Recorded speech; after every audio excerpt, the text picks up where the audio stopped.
Good morning, everyone. It's Tuesday, January 27, 2026. Markets are moving on a mix of Fed anticipation, trade tension, and a massive wave of earnings. Let's dive into what's driving your portfolio today. The big story today is the first FOMC meeting of 2026, which kicks off this morning. The market consensus? A hawkish pause. The current Fed fund rate is sitting at 3.5% to 3.75%. Investors are pricing in a 95% probability that rates stay exactly where they are. The catch: officials seem divided on when to resume cuts, so all eyes are on tomorrow's press conference for any breadcrumbs about the spring schedule. We're seeing some geopolitical friction hitting the tape.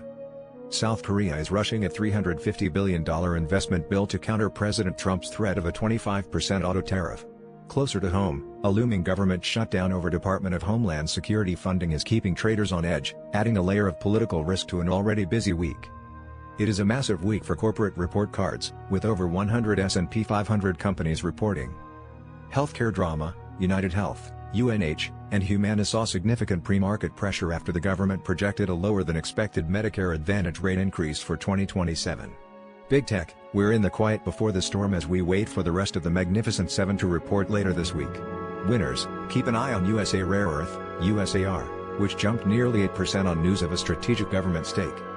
The S&P 500 and Nasdaq have shown resilience, closing higher for 4 consecutive sessions. However, the fear gauge, VIX, has ticked up slightly to 16.15, suggesting that while the trend is up, the seatbelts are definitely fastened. That's your snapshot for this Tuesday. Stay disciplined, watch the headlines, and I'll see you at the closing bell.